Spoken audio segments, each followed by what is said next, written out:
How's it going, folks? Good evening. We got Bashar, 49er minded. He's back. He's back, baby. Don't know if you guys What's watched up? that show or not. Get the reference right. Yeah, appreciate you having me on, man. It's been a while since I've been on the whole YouTube thing. I had a lot of things going on outside of YouTube, and I'm finally glad to say I'm back and ready to go. Awesome. Well, so, honestly, what do you think about the 49ers offseason so far? I mean, you always have the contract negotiation with some star, that's always making news, right?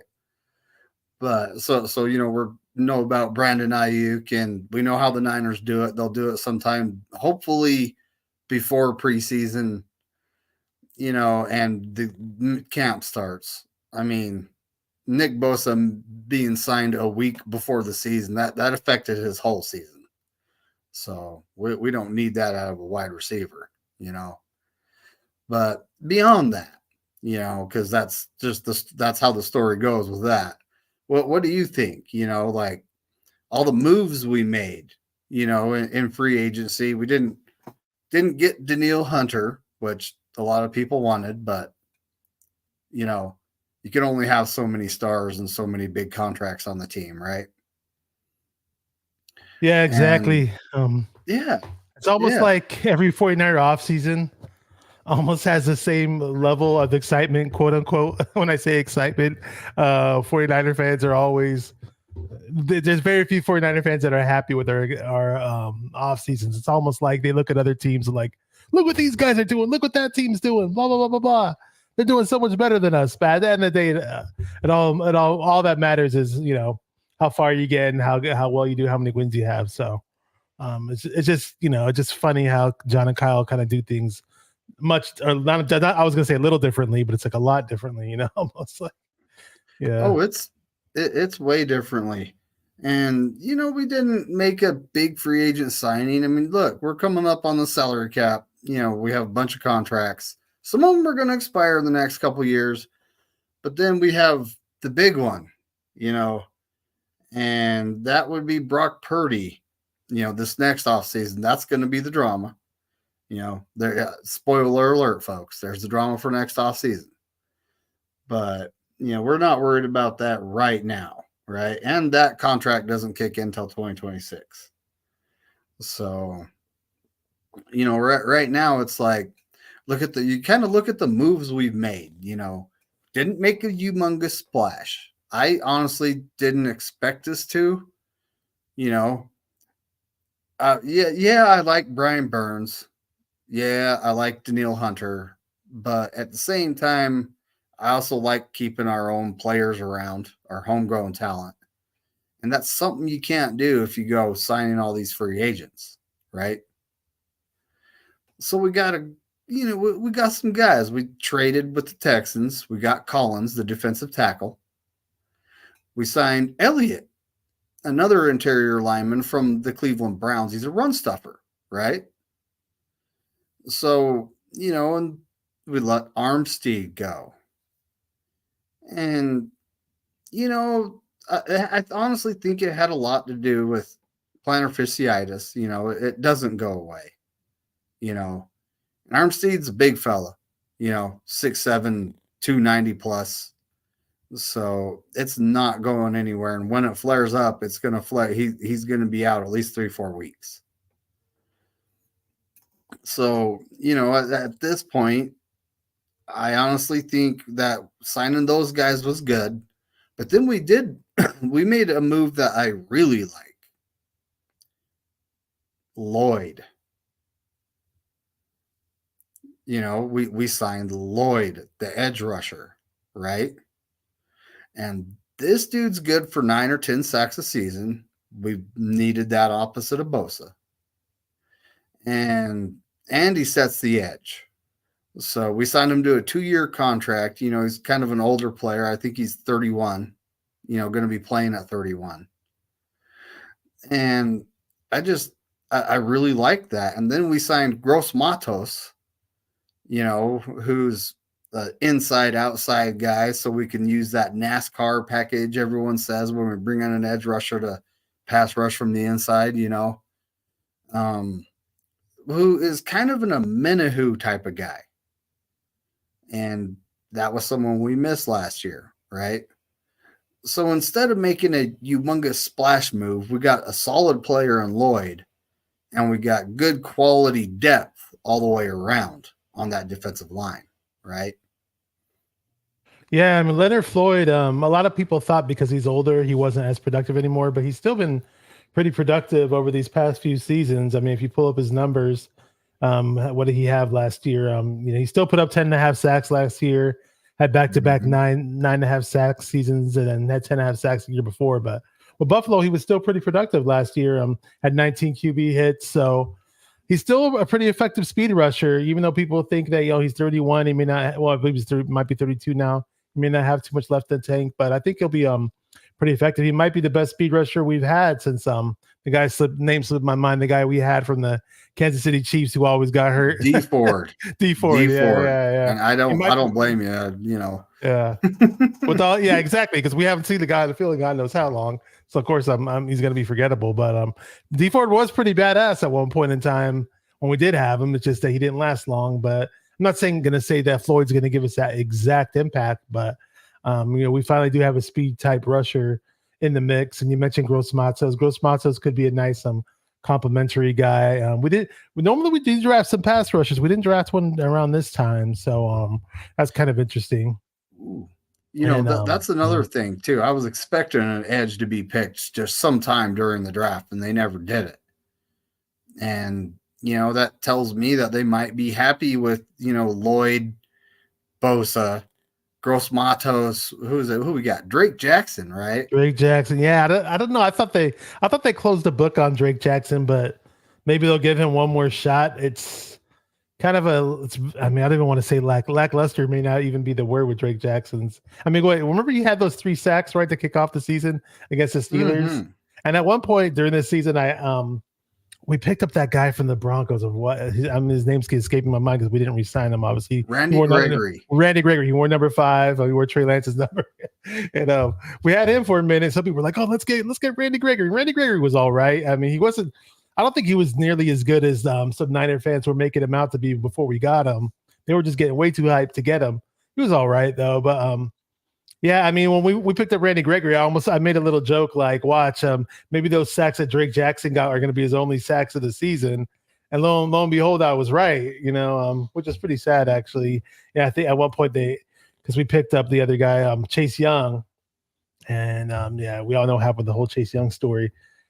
Yeah, I just had a few. They put Drake Jackson on IR, and that was almost like, okay, is this the end of Drake Jackson's 49er career if we're going to have Chase Young and Randy Gregory in the mix? But both those guys are gone. So I guess Gregory gets one more chance, and we didn't necessarily draft another pass rusher. I was kind of hoping we would, but again, I was hoping more so for O-line. If you think about the draft, I mean, you're asking me about the offseason in general. A lot of Niner fans were really upset with this. Me being one of them. It's just that I was expecting a big splash in the draft since we didn't do it in the free agency with the O-line. And we did draft Pooney. I get it. We drafted the other guy from USC, and we did sign some UDFAs. But, I researched the first rounds of the NFL draft before this draft even took place. And what I saw was a pattern. I'm talking like over the past 10 or 12 years or so. Usually in the first rounds of these NFL drafts, we're talking about 4 tackles are usually taken per year in the first round.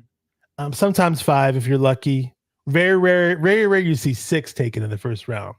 Very, very rare. Now we're sitting on our asses at 31. And I was thinking, like, if there's a player that Niners really, really covet, they probably trade up. Now, maybe they did. From what I hear, supposedly they tried to trade up and they didn't find any trading partners. But I was telling my friends a few days before the draft, hey, guess what? We may not have to trade up. We could probably just sit pretty at 31 and get whatever tackle is left and end up with a pretty good tackle. Now, lo and behold, we're sitting at 31 and 7 tackles were drafted. Mm-hmm. I'm talking 7, which is, I mean, go look up the past drafts. Well, tell me how often you see that. You don't see it. And it's just all the tackles they pretty much wanted in round 1 were gone. And, lo and behold, we went with Ricky Pearsall. I didn't do any mock draft shows because I wasn't on, but I did do a lot of mock drafts on the computer and whatever mock draft site I was using. I'm not saying all the mock drafts that are right, because usually Drake, Drake Jackson's. I'm on a shit list. I'm number one on a shit list. That's right. You got that, David. Yeah, I mean, they'd be off about Ricky Pearsall. Yeah, so Ricky Pearsall was popping up on mock drafts. At least the site I was using, he was showing up in the third round or maybe fourth round or whatever. And a lot of times, year in and year out, a lot of those mock draft sites are wrong. They are. And whenever us as fans put out mock drafts and do them, a lot of them do end up being completely different from what happens in reality. That's just how it goes down. And case in point, Ricky Pearsall, we drafted him, and Niner fans like, what? I'm sitting back and watching. I was like, what? I was like, damn, this early? What are we doing? And then they just go. I had the same reaction live on YouTube because I did the. I gotta go back and watch it. I think I did watch it. Weren't you on with Terradome? Yeah, Terradome. Yeah, okay, I did watch you guys. I watched you guys. Yeah, I thought Kenny had the funniest reaction out of all of them, by the way. His reaction was hilarious. It was just like we were kind of stunned, like who's this guy? Like, and if I was a reporter, I would honestly ask John Lynch, is this a gold helmet guy? Like because John Lynch said there were 16 gold helmets and 22 guys they had with first round grades. So, and obviously we don't know the board. So, I think this was one of the 22 guys they had with the first round grade. I did a lot of mock drafts. I actually did 8 episodes, multiple mock drafts per. And I kept doing what I wanted the Niners to do, take offensive linemen, and I'd end up like I thought Luke McCaffrey was going to be a 49er out of all these guys, all the legacy players, because Brendan Rice, Luke McCaffrey, you had Frank Gore Jr., Tariq Owens, who we did sign, undrafted free agent, right? Yeah, buddy. And taking one wide receiver, then they take 2 wide receivers, right? I'm sitting there like, what in the heck is going on? But before that, they took Pooney, and I actually drafted him in a mock draft, him and Mustafa, the safety. So this year I got 2 guys right. Last year I got 1 guy right, which was D Winters out of all the mock drafts I did. So this just shows you how accurate everything is, folks, right there. Okay. And so that means next year I got a lot of pressure because I got to get 3 right now.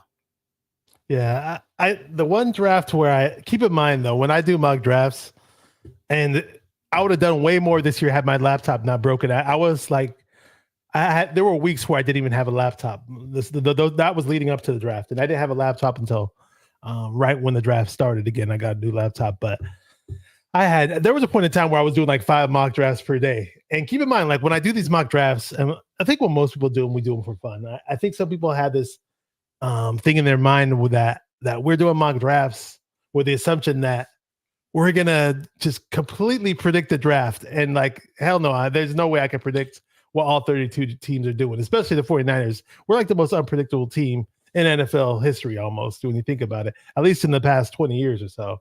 I don't know. We just do things. We're just so unorthodox with the way we do things. Case in point, this draft's a classic example. But yeah, it's fun. It's fun when you do land certain players. I do remember when I landed on multiple occasions. I landed Ambry Thomas and Diamador Lenore in the same mock drafts. I think I did like 3 or 4 times. But keep in mind, I'm a guy who once I do a mock draft, I'll do like 3 or 4 right after. So I just get addicted like that. But it's it's fun. And for me, I mainly do them because I get to learn who the players are. Because I'm not somebody that sits around and watches college football. I'm not a big college football addict. I do love college football, but I don't sit and watch college football like crazy. And I don't have time to watch every single team. Even with the NFL, I don't have the time to watch it and every single team. I watch my Niners. I'm very loyal to my Niners in terms of watching them, but I don't have time to watch everybody else. I wish I did, and then I'd know a whole lot more about the other players. But doing mock drafts gets me in touch with who certain players are, what their attributes are, and I'll catch some highlights here and there. Or if I'm lucky, I'll be able to go on YouTube and catch some short. Basically, what they do is they do those condensed game film clips, right? Where it's like every snap of Ricky Pearsall versus Miami Hurricanes, and it's shortened down into like a 12-minute clip. right? And so I can watch things like that when people do people do all the dirty work for you on YouTube. We're fortunate to have some people that do that, where they steady film and they chop up all these little clips for you, rather than just sit down and press click, and I have to sit and watch a whole 3 hour game, and watch who Ricky Pearsall and every move he makes. But with that pick, I mean, I'm hoping he's the guy that has Shanahan's eyes all big and the offensive coordinators all big and all the offensive coaches and receivers coaches. I hope they think he's a perfect fit and scheme for this, and they're going to do wonders with him. I hope he fits as good as they think he is, because if not, you're going to hear a lot of backlash from Niner fans, and it's just going to happen that way. But he could be one of the missing pieces to our receiving core. You got a 6'1" guy with speed. We haven't had that in quite some time, and they say he's a great route runner, so we'll see. Yeah, I'm not necessarily hating the pick. I was disappointed at the time because of the offensive linemen that were still sitting on the board. But I'm not hating on it, right? It's just the direction we're going. Because like Pooney, Kingston, the two guys we drafted, offensive line wise, they're actually better pass blockers than they are run blockers. And if you look at the past, guys we've drafted like Burford, Banks, McKivitz, these guys are all better run blockers than they are pass blockers. But all those guys were drafted when we had, that QB, James Richard Garoppolo. So, we're going to be running the ball 30 to 40 times a game, right? So now, Kyle has his quarterback. So it's time to kind of shift the philosophy a little bit and, mix it up a little more so the defense can't guess what we're doing. And, you're going to need to protect him. So, that's I honestly believe Pooney could push for the starting right guard this year. A lot of people are saying he could play tackle. I'm honestly not sure what the 49ers are thinking until we see camp and all that fire up and, where they put him, right? And then, the undrafted guys, Nugent and Mays, these guys are both centers. So, the last couple of years, it seems like we always seem to find centers in the undrafted market, but they don't stick around, And honestly, I don't see us drafting a center. Kyle likes his veterans, We signed Weston Richburg, right? That didn't work out. But we signed Weston Richburg. And then we signed Alex Mack, right? Another veteran center. And then we signed Brendel, when Mack was still here, he actually backed him up. And then, he got the starting job. But, that's 3 veterans in a row, essentially. So I don't see Kyle drafting a center. I think he's going to always sign someone in free agency. He's going to get a veteran.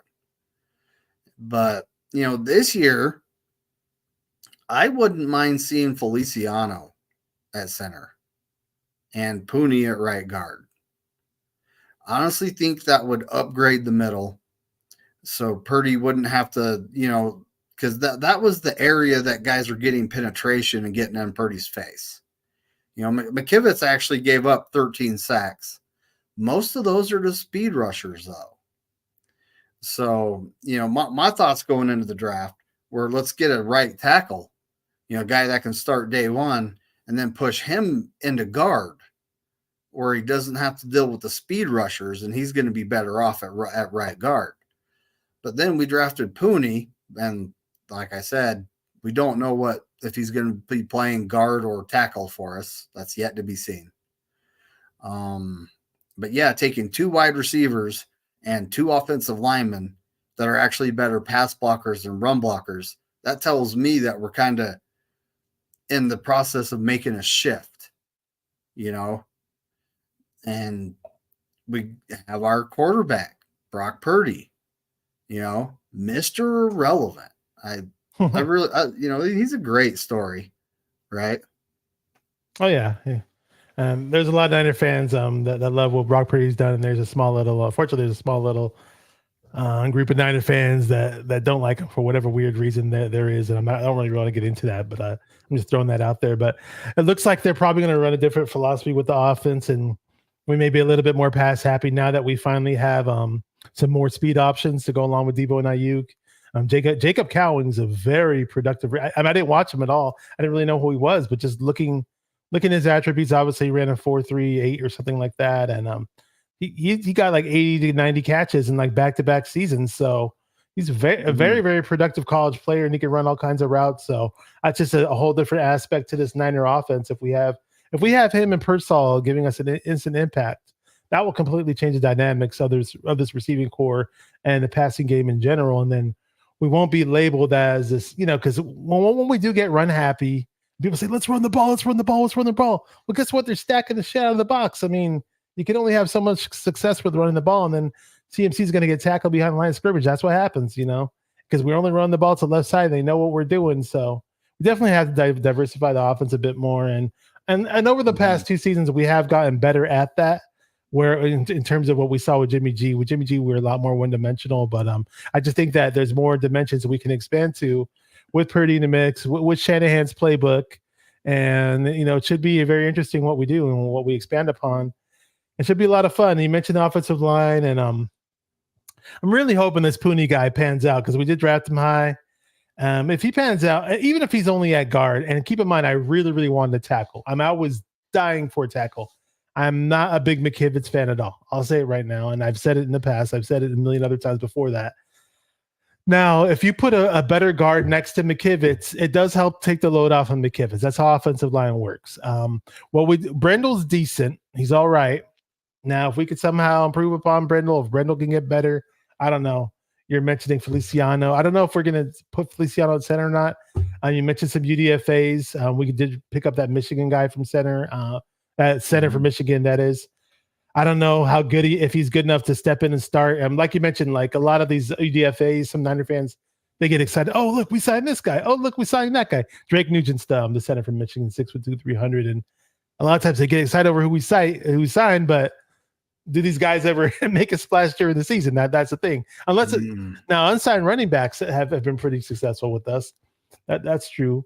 And but hey, I'm open to see how good these guys can be, and may the best man win in terms of competition. Jarrett Kingston's another guy we drafted, guard from USC. So I'm not overly excited about these guys, but you never know. One guy could step up. But hopefully Pooney is that guy at guard. A lot of people fell out of favor with Spencer Burford, especially him letting Chris Jones just waltz freely and almost, just pulverizing Brock Purdy before he got the ball off. But fortunately, it wasn't able to be a touchdown because he didn't have enough time to throw it, but we all know how that went. But yeah, does Burford get better? Who knows? Again, they say every year iron sharpens iron. So at least they're bringing in competition. I wish we would have had at least one guy to compete with McKivitz, but we don't, unless some guy just gets released from another team, because you know how they release certain good players or semi-decent players in the free agency, like right before training camp or so, and unless we pick up one of those guys. But I don't know. It's like, you mentioned the gold helmet players, right? McKivitz was actually a gold helmet player. And when they were mentioning gold helmet players before the draft, I was like, well, McKivitz and Braden Willis were gold helmet players. I'm not really too impressed with those guys, but Liz what Liz. And I just thought it was kind of funny when they said like, oh, well, there's only 22 guys that we like that are in the first round or whatever. It's like, damn, that's kind of like a slap in the face to a whole bunch of other guys coming out because there's 32 teams. It's like, damn, we only see 22 guys or 21 guys as first round worthy. So it is what it is. But like I said, this team does things. We're the most unpredictable team when it comes to first round draft picks and all that other stuff. It's just weird, man. Hopefully things, shape out and we find a way to make it work. Well, most of the time, the undrafted free agent, offensive linemen don't make our squad. Like I think Justin School, I think he was a UDFA, and he ended up making the squad and was around for a couple of years, but then he got cut, right? And I mean, but Spencer Burford actually played tackle all throughout his career in college, and he did fill in for I think for a few snaps. I can't remember when. I don't know if it was the Rams game, but he filled in for McKivitz at tackle for some snaps, and I was watching it going, hold on a second, this guy's pretty good. Like, but that's a very limited sample, you know.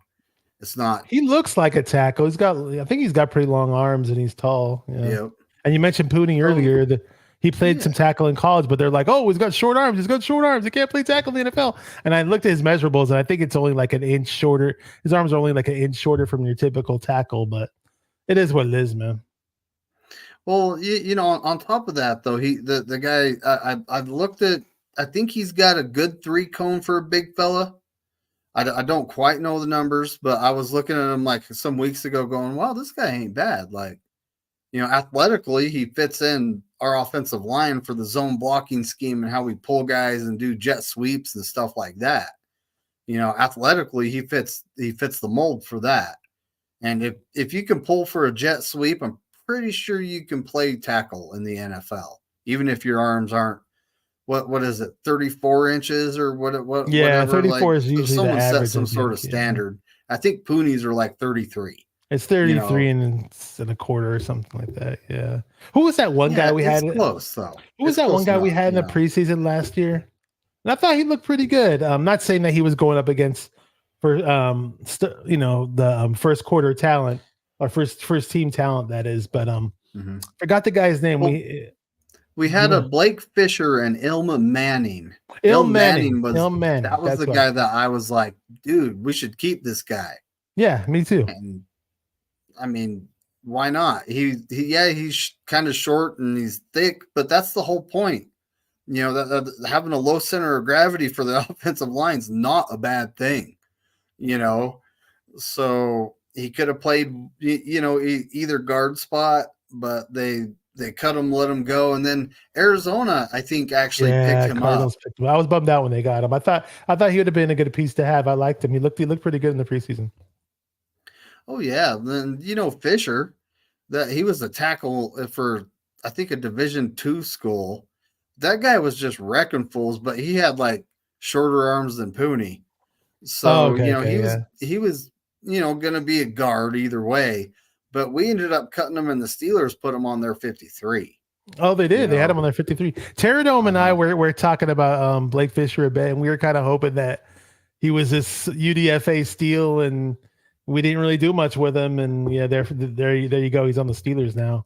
It's kind of funny when we get high hopes for players and they just don't end up doing anything.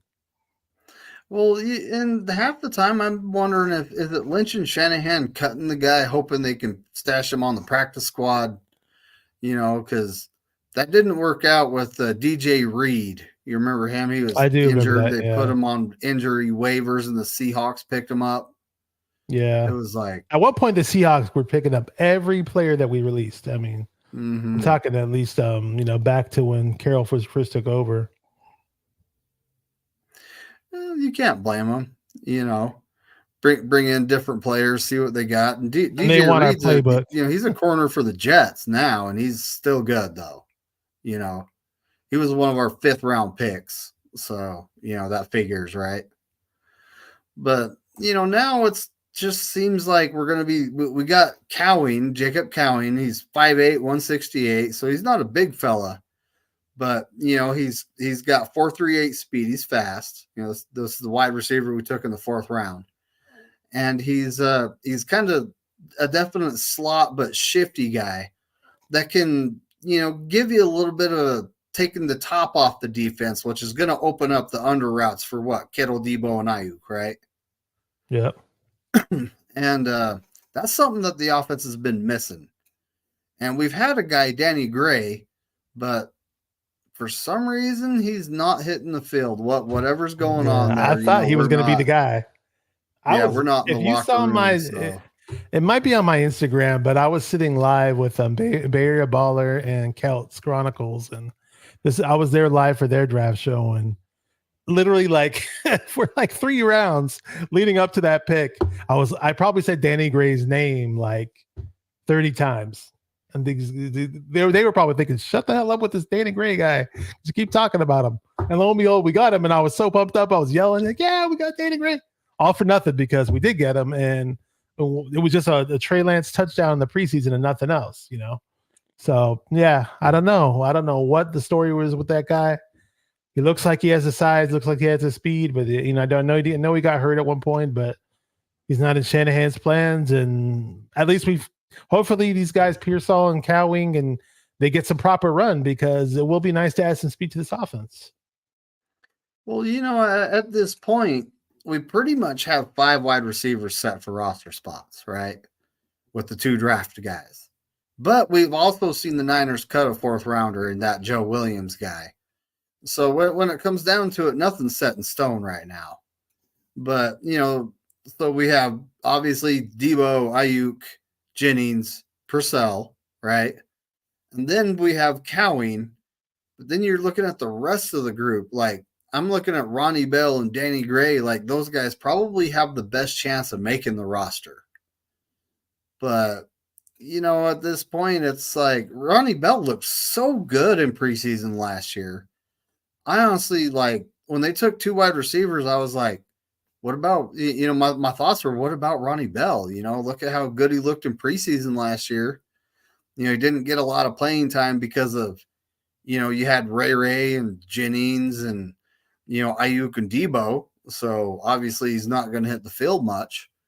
But now, we just drafted 2 wide receivers. So what happens to the guy that was tearing up the preseason last year, But yeah, at this point, we keep 6. So I'm honestly thinking it's going to be between Ronnie Bell and Danny Gray when the competition, comes down to it. But we won't know that till final cut down day, right? Yeah, and Jennings still hasn't signed his tender yet either. So that one friend of mine was like panicking about that, thinking, "Well, do we trade Jennings?" And I don't know. I'm not really worried about the whole Jennings thing yet until it becomes something to worry about. But worst case scenario, if we do lose Jennings, hopefully those 2 guys do pan out. And hopefully somebody steps up, Ronnie Bell or Danny Gray, whoever it is. But yeah, at least we got reinforcements if need be. Well, if he hasn't signed his tender, doesn't that mean another team can come in and say, "Hey, we'll pay you," but then they owe us a draft pick, right? Yeah, I'm not sure how it works, but I believe we get a 2nd rounder at the end of the day. If somebody wants to correct us in the chat, they can go right ahead. Oh. I mean, it would be crazy to lose Juwan Jennings right now. Oh yeah, especially after the Super Bowl performance, right? Oh yeah. Oh, he was our best wide receiver in the Super Bowl. And I mean, if you look at the Super Bowl, so we're still talking wide receivers, folks. Debo had a all-pro corner like following him everywhere he went. And then Ayuk had a Pro Bowler on him.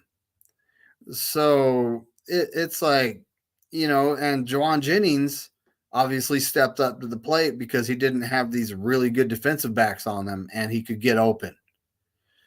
But, George Kittle, everybody, before you say he had a disappearing act, look at what Kansas City's defensive line was doing to our offensive line. He was spending a lot of time blocking for Purdy.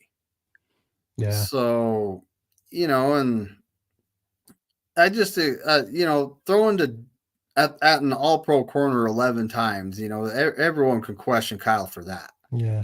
I mean, I saw Debo getting blanketed a bit in that Super Bowl was pretty alarming and it pissed me off. And there were some times where I saw Ayuk getting covered up like that too. It wasn't like people were saying like some people were saying that Ayuk was open the whole Super Bowl. Like, no, he wasn't. No. There were times where he was and he didn't get the ball thrown. That's why I get that. But hats off to KC's corners. They really had an amazing game. They made it difficult for us. I wish Kittle would have been more involved. I didn't watch the all-22s. One friend of mine did, and he was telling me that, like you were saying, that Kittle was back there pass blocking a whole lot. He was making it sound like Kittle was back there pass blocking 60% of the time. That's the case. That's way too much. That's why I was thinking, like, why do we have to have our all-pro tight end blocking so damn much when we can just try to strengthen this offensive line?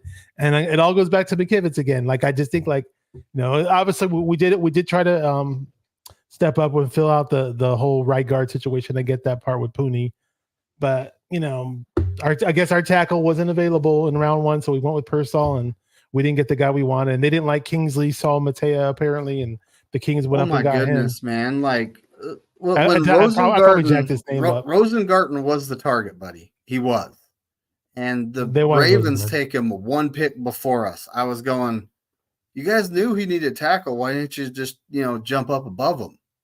Right.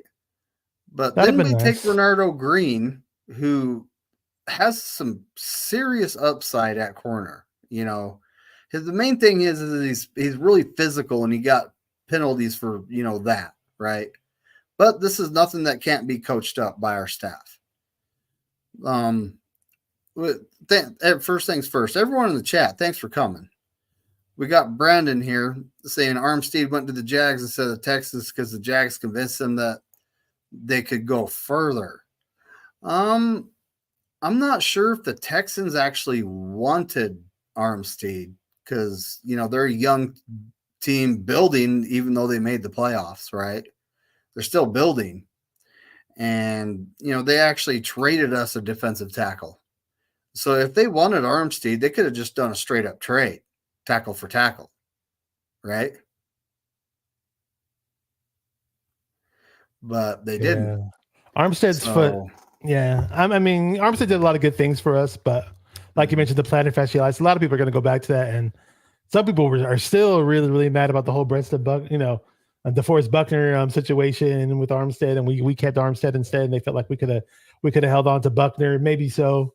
Both were getting paid really high salaries. Of course, Buckner seemed more deserving of it, you could say, and he did get paid more than Armstead at the end of the day. But it is what it is. Armstead gave us some good years. Armstead had a nice Super Bowl. Let's give it to him. Even on that bad foot or whatever. But I am glad that we like you mentioned earlier, we kind of flip flopping back and forth between the positions. I get it, but we did get Floyd, Elliott, and the other guy Malik, in the mix. So hopefully, those guys do pan out, and it looks like a nice little rotation with the D line and the pass rushers. So we'll see. I guess we make up for it with the loss of Armstead, hopefully. Well, Armstead, he was great for the community. He was always up for Walter Payton Man of the Year, right? But at the same time, availability is a ability, and he was, he missed 8 games in 2022, and I think 5 in 2023.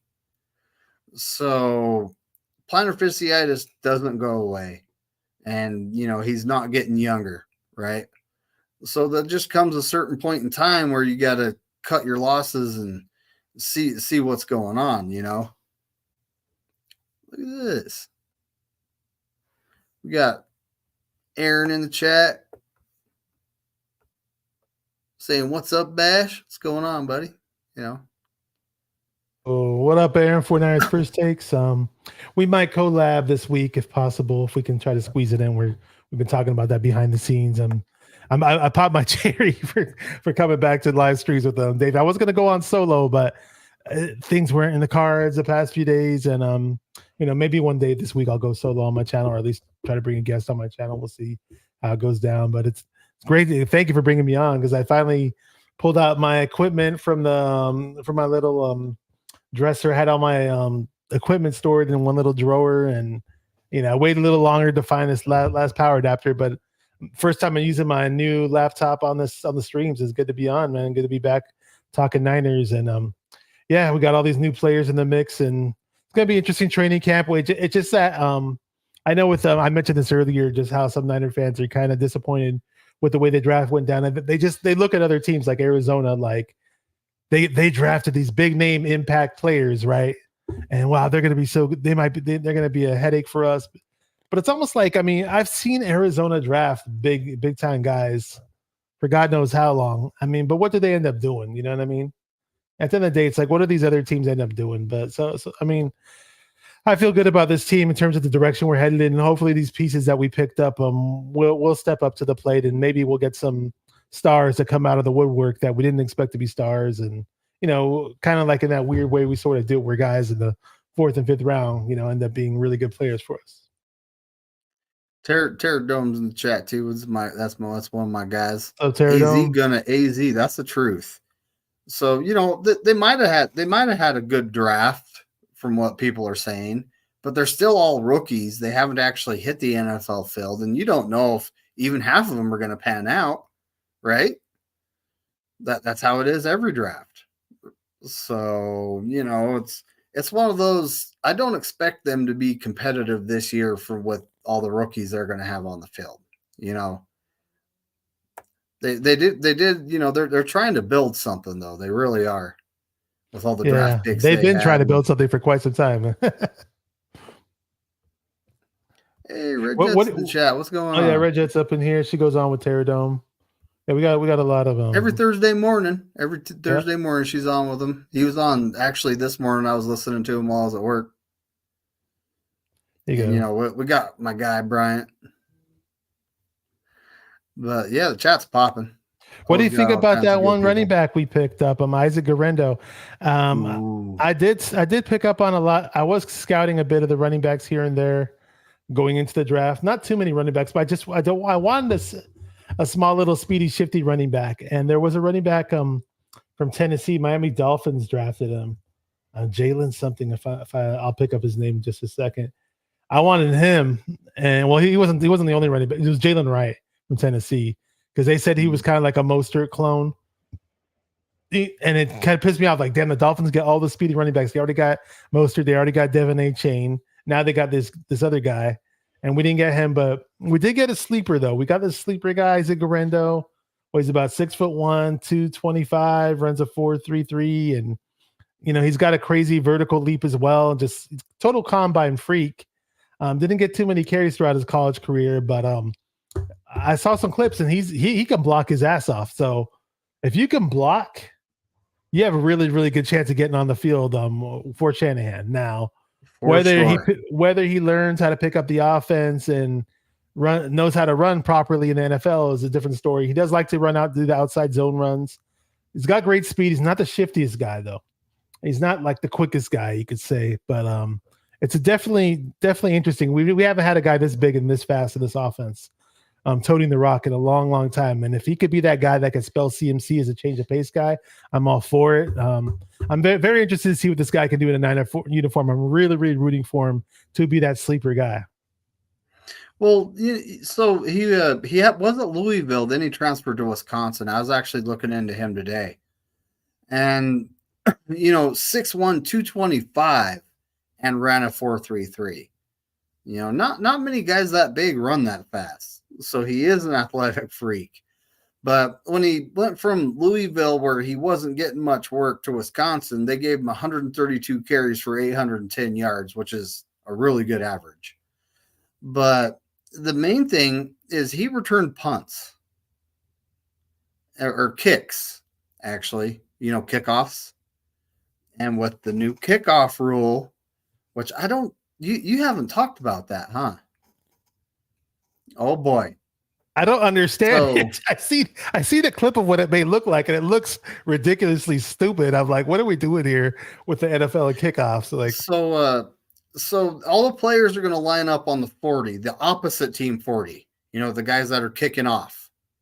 So you have 10 guys up there. You have the kicker in the back. The kicker's not allowed to go past the 50, right? So he kicks it to the ball. He kicks it. Their players are all standing around the 30, about 10 yards off of, the kickoff players, the receiving players. But no one can move until the returner catches it or it hits the ground. So now, you have a single row of guys that aren't moving until the returner catches it. So instead of there being layers, of special teamers coming at the returner to tackle them, there's going to be one layer of guys for that returner to get through. Does that make sense? So now, we have a big burly 4.33 guy that can return kicks back there. More than likely, and you're allowed to have two guys back there to receive the kickoff, right? So you have those two guys, and then you have your 9 guys on the line. So someone on the opposite team is going to be unblocked, is what it is, right? But all your returner has to do is break through that line, which I believe in Guerrero is going to be pretty good at this. And you're gone. All you have to contend with is the kicker. So it's going to be interesting, this year. And coaches, coaches are no dummies. They're intelligent. They're gonna scheme. They're gonna use the rules. They're gonna find ways to get better field position for the offense, or for the opposite team.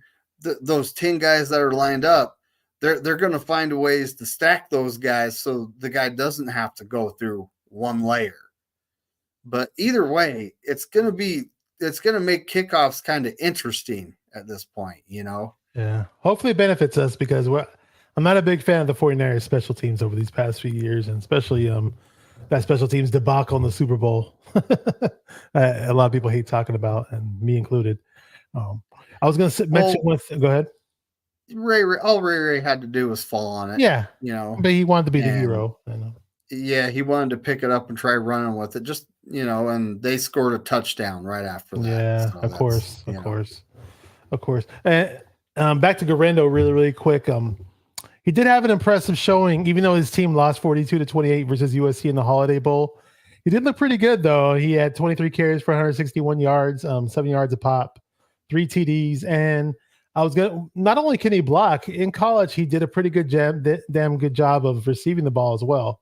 So 5 receptions for 42 yards. And he hasn't put it all together necessarily in college. But hopefully a guy like Bobby Turner can show him a few things and get him going for this offense and be that guy to spell CMC. It's going to be very interesting once we get him. Well, we've needed a change of pace back since Breida and Mostert left, Oh, yeah. And now that's what Garendo's going to be. He's going to be that change of pace back, that speed guy that comes in. He's not only got speed, he's got size. So, and just the fact that he can block, it kind of makes me wonder if could he be possibly Juice's replacement, but he'd be Juice on like steroids with his speed. Oh, yeah. Well, Larry Krueger is pushing for that. I don't know if you caught any Larry Krueger streams, but he's a big proponent of the 49ers transitioning Garendo to fullback. And I guess because people say that we should probably let Juice walk in the future or something like that. I don't know if that would be a good idea or not, but it may be. It's going to be interesting to see how it all plays out. And this whole running back situation with Kyle is just sort of weird though, because like we draft these guys and the guys he drafts don't pan out. Hopefully this is a running back, knock on wood. I'm knocking on wood as we speak. Hopefully this is one of the running backs that does pan out. He was drafted in the 4th round, not the 5th round, 3rd round, that is. Just hopefully we just break that whole curse. Usually it's the UDFA running backs that do work. Well, now Mitchell was drafted in round 6, round 7, Elijah Mitchell, but he just had that one rookie year where he popped off and didn't really do much else. And for some reason, it's like Shanahan doesn't have much faith in him. Even though when I do see Mitchell in the game, he seems to do well, but he doesn't get that many carries. And then Jordan Mason, a lot of fans do like, and Shanahan barely plays him. And I guess because Jordan Mason doesn't do everything else, he just runs properly and doesn't do the other stuff that Shanahan likes. So it's like, if these guys aren't the guys that you like to spell CMC, get somebody that you like that you know is going to work, because we can't pound CMC, 25 times a game and expect him to be around when we're deep into the playoffs. It's not logical. That's the truth. You're going to run the guy into the ground, and he wants to be out there. He doesn't want to take plays off, but we need you healthy for the whole season. So you kind of need to, and Elijah Mitchell, he's like a Pinto with a big motor. He's good when he's out there, but he's just not out there much, right? And exactly. Jordan Mason, I mean, the guy averages over 5 yards a rush. And for some reason, Kyle can't get out there. And there's been a lot of reports that he just can't block. So that's why Kyle doesn't put him out there much. And I don't honestly know how much truth there is to that, But at this point, we got 4 spots for running backs on the team. And we got, Garendo. And then in free agency, we got a guy named Schrader, and he's not necessarily the burner I thought he was. He runs a 4.61, but he's kind of that short, stocky bruiser type, He's got like a good first 10 yards when it comes to speed. He'll get to speed fast, but once he's up to speed, that he is what he is at that point. But running back wise, I think we'll be okay. And Garendo, honestly, we've needed this kind of speed for a few years now. Yeah, So now we got him, we got Cowing. Hopefully, Danny Gray can step up and actually make the team. we'll see. That's that's a concern at this Yeah. point. You never know what's going to happen. They could end up trading him away. You know, but You mentioned you Cody never know. Schrader. You mentioned Cody Schrader. He's a pretty stocky guy too. He's 5'9", but 214. And if you think about it, Barry Sanders was 5'8", 200. So just for comparison. So I'm not sure if he's dropped any weight before the combine. I guess not sure what. So it sounds like he may have ran like a slower 40 from what I hear. I think you were mentioning his speed. Does he look fast on film? I haven't really watched him. Well, his game speed looks okay, Mm-hmm. Schrader. But the what he actually put out, the 4.61, that's kind of slow. I mean, Yeah. CMC's a 4.46. Mm-hmm. You know, And there are some running um, backs who were they look like burners in college, and their 40 times didn't look that impressive. So certain guys do have just more impressive game speed than it comes to actual 40 times speed. Was it Malik? Was it Malik? It's actually Malik. Like everybody keeps saying Malik, but he goes by Malik. Malik Mustafa, the safety that we drafted, who was one of the higher ranked safeties, and we got him at a pretty good spot. It's gonna be interesting because I'm a big Hufanga guy. Now, do we keep Hufanga? Do we let him go? I don't know what the story is with him. I guess some people are assuming that we may run all three safeties on the field at a time in a certain dime type package. Jair Brown's really nice. Tig, I love Hufanga. A lot of people are praising Malik Mustafa.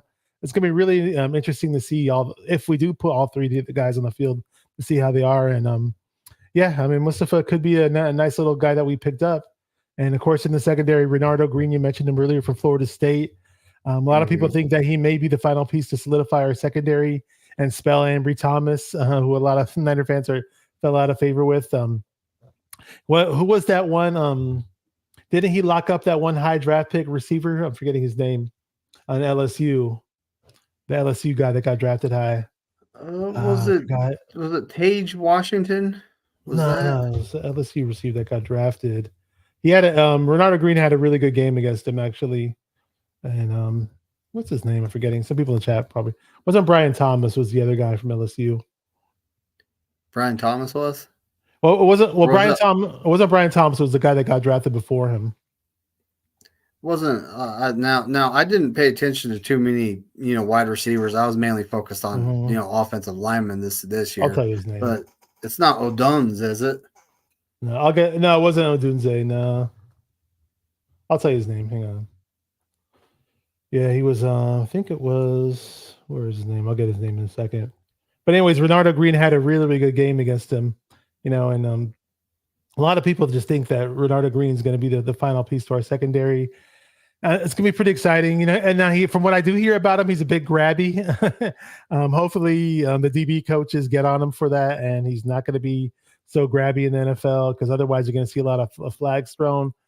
But what I hear, but in general, other than that, his technique is really good from what I'm hearing. I've talked to 49er fans who are actually Florida State fans as well. So yeah, it might be Jaden Daniels if I stand corrected with that name. I'll get you. Is it Jaden Daniels? No, my bad. No, that's the wide receiver. I'll get his name in just a second. Malik Neighbors. There you go. Malik Neighbors. It was Malik Neighbors. Renardo Green had a really, really good game against him. Against you see it against LSU. So that's good to know. That's a guy who was drafted really, really high. Malik Neighbors was a 6th pick overall. Basically, he's an incredible wide receiver. Marvin Harrison Jr. is a beast, of course, and he should be a beast. And Mm-hmm. a lot of people think Malik Neighbors is right there, either right there behind him or right up there with him. So that's pretty good to know. I really hope that these two guys do help fix our secondary up.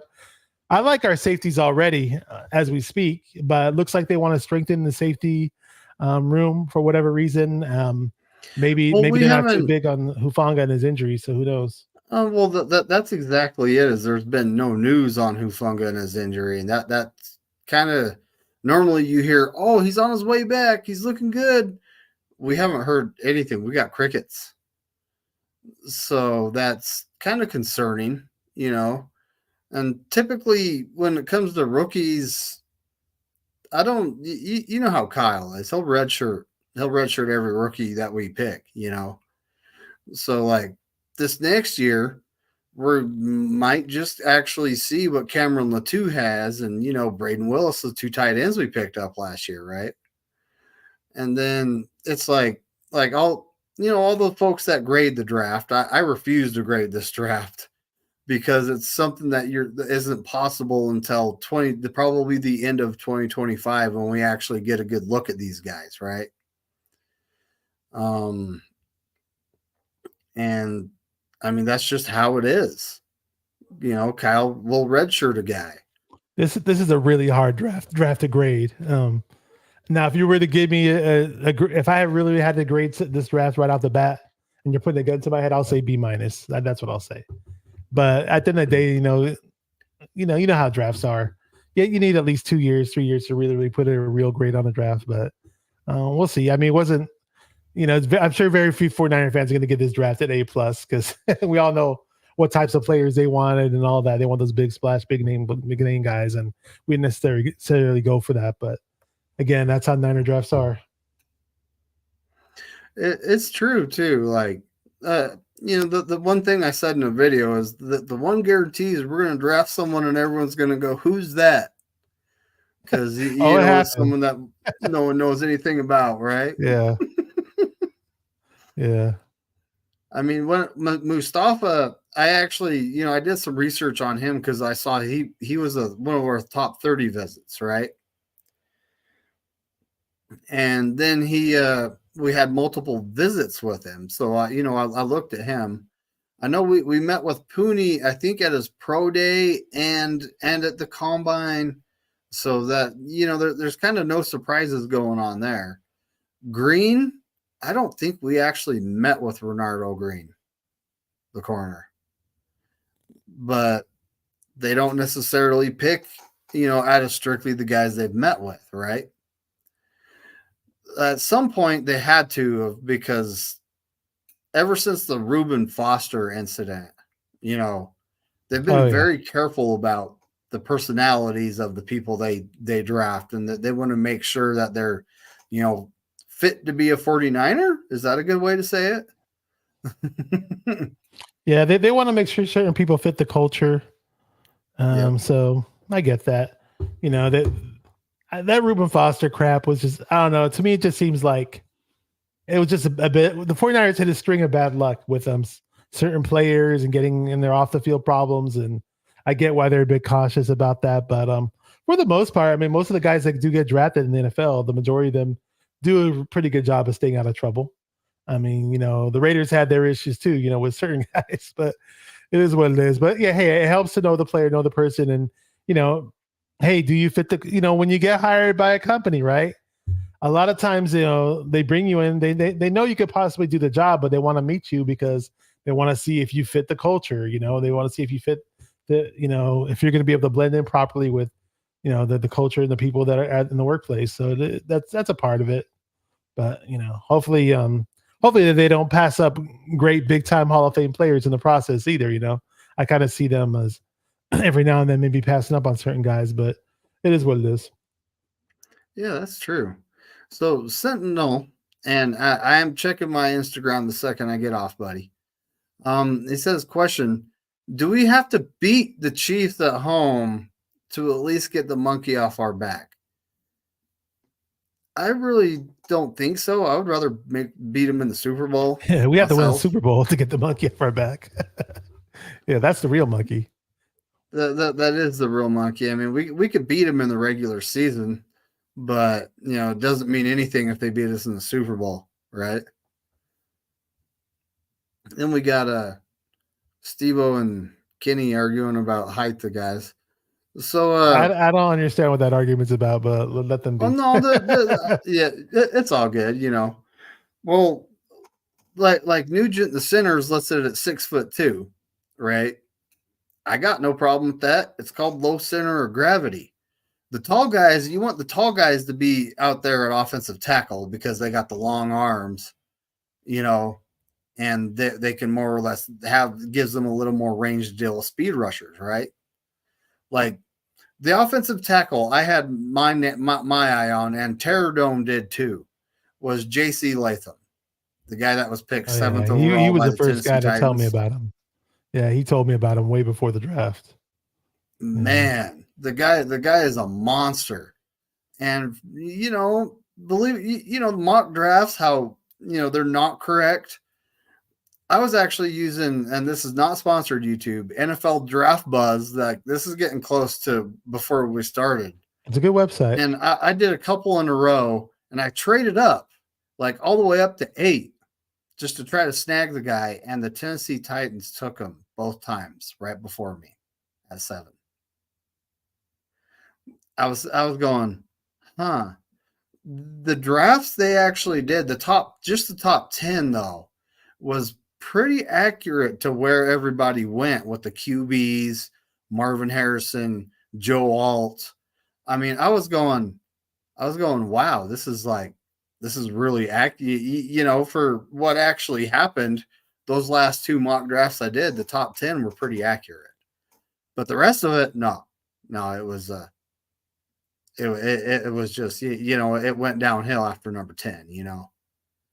Yeah, I had a I had a feeling things were going bad when I saw my guy Amarius Mims get picked. Not that I thought he was going to last till 31, but I was just hoping one guy would drop down. I usually certain players do drop down that you want at certain positions, but like I said, this is one of those rare drafts where 7 tackles. It's unheard of. 7 tackles to be drafted in round 1 is very unheard of. Typical, it's 4 tackles drafted in round 1. But then again, hey, we're stuck at 31 and we're just sitting pretty there. And I guess we weren't able to trade up like people thought we were, and that's what happened. And some people assume that we trade Debo and get another first rounder. Did not happen, and that is what it is. So maybe next year. I Who don't think a knows? team would give us a first rounder for a guy that has a big contract. I was hearing that we were only getting a 4th supposedly for Debo from what it came down to. So therefore, we shut down all trades at that point for Debo. So yeah, if that's true. But hey, good to see that we're going to have them around for at least one more shot, right? Debo and Ayuk, and hopefully Debo John can expand Lynch, his game a bit too, though. I was thinking maybe we trade him after June 1st. But then I'm looking into it and I'm like, John Lynch literally assured him that he's going to be on the team. So it's not happening this year. It'll happen probably next offseason if we do end up trading a wide receiver, And maybe that's why they took Purcell's and Cowing. They're doubling up, getting some young guys in, with Ronnie Bell and Danny Gray maybe on the outs. But that's all. Those are all young wide receivers on cheap rookie deals. So, and with a quarterback that's going to be making anywhere from 50 to 70, I'm not even going to come close to giving an accurate estimate because we don't know what the quarterback market's going to do. We don't. You got to have good players on cheap rookie deals to be able to, get through the salary cap there. And the next couple seasons when it comes to how the roster is constructed are going to get interesting because guys are like Trent Williams is 36, George Kittle's 31, going to be turning 32. There's guys that are going to start aging out, and we're going to see a little bit of turnovers of some of our favorite players. I like George Kittle. If I get I'm picky. Like if I get a Niners jersey, it's going to be a guy that has been here a long time, or one of the greats like Ronnie Lott, Jerry Rice. It's going to be one of those guys. George Kittle is now on that list because he's been with us for 7-8 seasons. He's been with us the whole time Kyle's been here, so 7 seasons, right? And I mean, maybe I will get a jersey. But I'm gonna have to send it. I'm gonna have to send it to a tailor and have them remove. I won't just cut the sleeves off a jersey, folks. I'll send it to a tailor and I'll have them remove the sleeves because that's how I am. Like right now I'm in a sweater, so it has sleeves, obviously. I was thinking about the other day, I haven't bought a jersey in a long, long time. But what jersey would I buy? And I'm thinking I hate thinking about buying jerseys because it's like the NFL. Certain teams, certain players just jump to different teams, and it's not like the before where the players would stick with that team for 10 to 12 years and you got that jersey forever. So it's almost like you got to wait till that player retires a Niner and then get his jersey. And then, or you could get like, certain legacy type players that won Super Bowls for us and then call it a day. It is what it is. Yeah. Yeah. That's just how I am. I'm not going to run out and buy a jersey of a guy that's been here 2 years. He's going to have to be sustainable, but yeah. So folks, we got to be getting on out of here. It's been nice to have you, Bashar. I'm glad that I was the guy that got you back after a couple months. I actually just looked at your channel before we started because I was like, I haven't seen a notification from him forever. So I looked and it's been a couple months.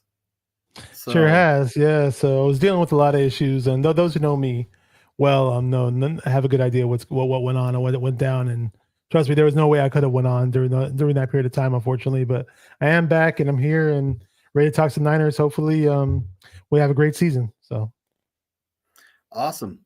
Well, it was great having you, and I'm looking forward to this upcoming season. Well, a lot of people make a big stink about the Super Bowl hangover.